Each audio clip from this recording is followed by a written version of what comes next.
Hey there, BookTube. Noah. Everyone who reads must converse. Today I want to talk about a very, very special book that is Too Loud a Solitude by Hrabal. Hrabal is a Czechoslovakian writer. The country is no longer one country. There's like the Republic of Czech and there's Slovenia, and but it's right around that area, Eastern Europe. And this book is just amazing. It's very short, less than 100 pages. My edition here is 98 pages. It's got so much layer to the storytelling. It is a master of effort in storytelling itself. Our main person, we have like one main personage that we're following, uh, and he is a trash compactor, or he has a trash compactor, but what he does is he runs the trash compactor all day, every day. He just packs paper in his compactor and and crushes it, and it turns into this beautiful, beautiful exploration of individuals and life. He is a lover of books, a lover of literature. Ha, Hanta, I believe, is how you pronounce his name. Not too sure, but it's Hanta. And Hanta reads everything: philosophy, literature, uh, of all kinds. He reads whatever he finds, right? Because there's always books uh, and beautiful works of art, things like this, that he finds in the garbage. And he begins to make his bales. This trash compactor compacts, a lot into these bales. He turns them into art. Some of them, and a lot of them, and some of them are hidden. They're not outwardly beautiful, but to a discriminating eye, they would be beautiful. Someone with his kind of expertise or something like that, right?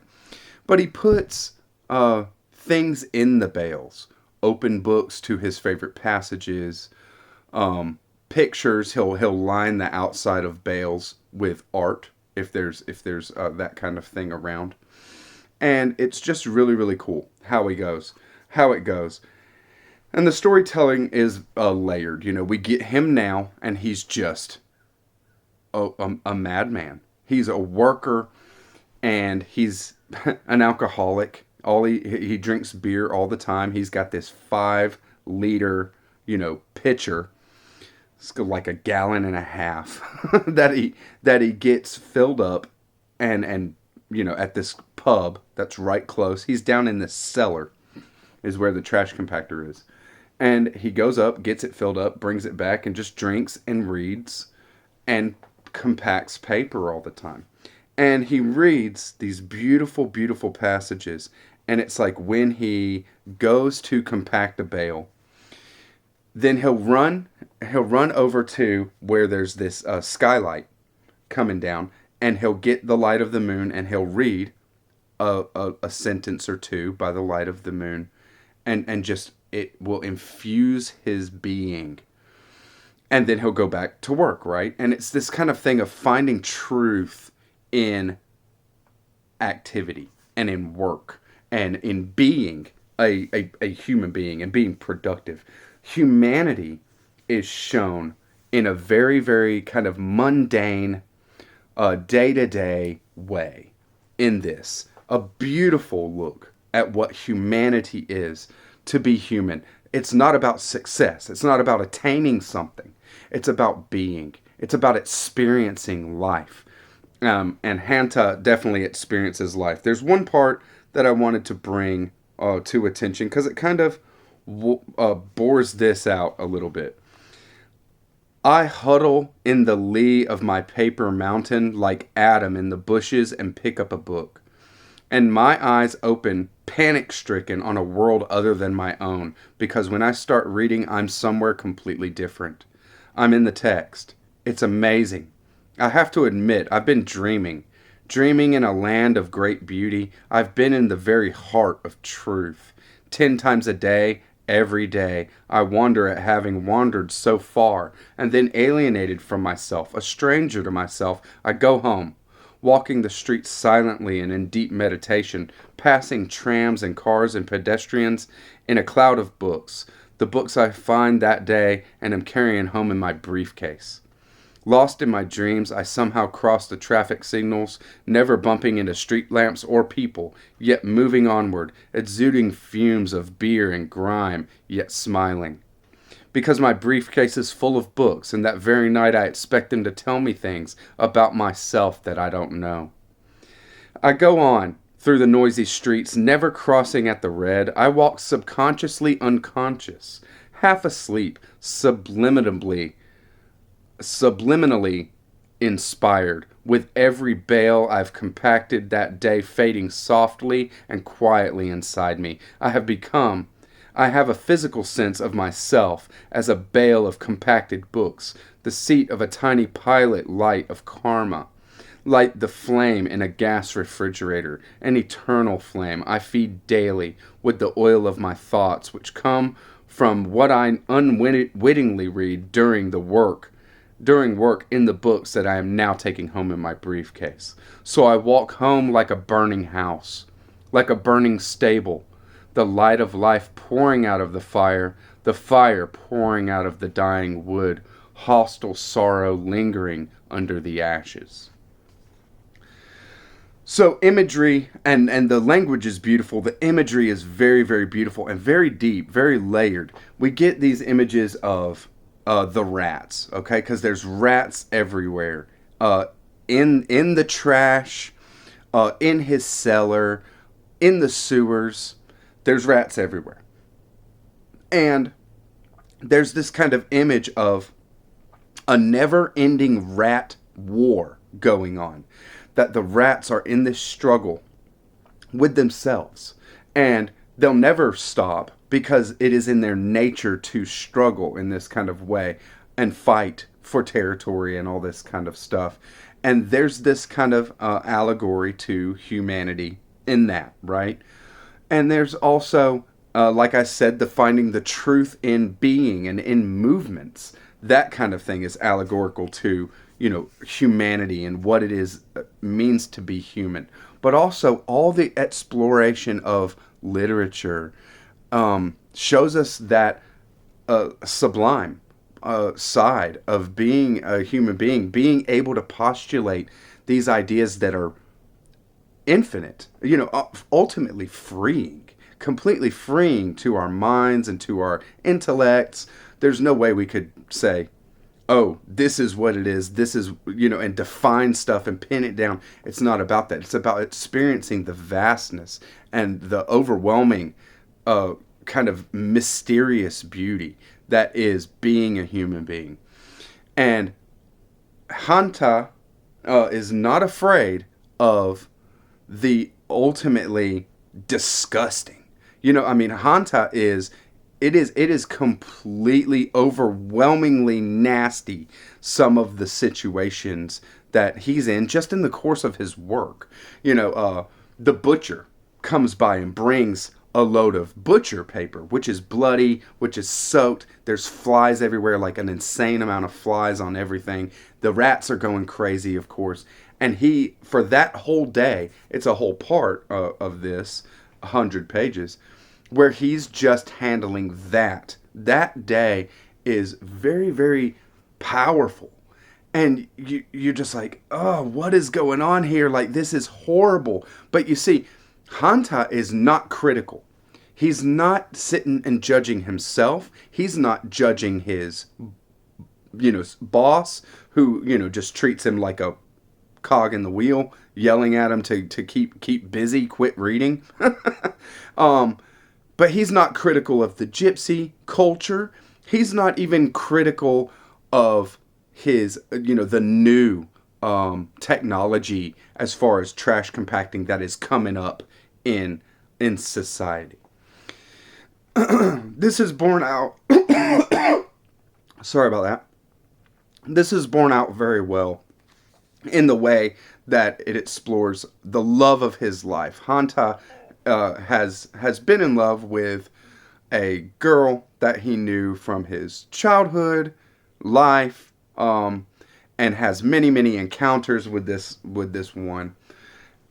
And every time, every scene, there's some kind of disgusting faux pas that is done, and the girl bears the brunt of it. You know, she's just a klutz, or she has this bad luck. and and Hanta is so accepting, and it's just like, you know, accepting of life and loving that this is the kind of thing that we're in. I will say that the end, I mean, 100 pages, this is one of the most enjoyable reads of the year for me, and it's one of the more powerful short pieces that I've ever read. I immediately gave it a reread. I read it once and then I immediately gave it a reread. The end is so beautiful, heartbreakingly beautiful. It is something that just is perfect. It's perfect for what it is. This is kind of a perfect book, I would say. Hrabal has a wonderful, understanding of what storytelling is for, what storytelling is about, and it ultimately is a love letter to art of all kinds, but stories,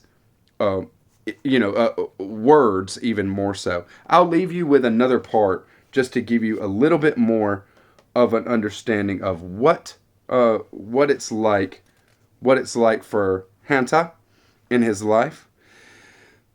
This is after he's going back to his cellar with a huge, with his 5-liter pitcher full, right?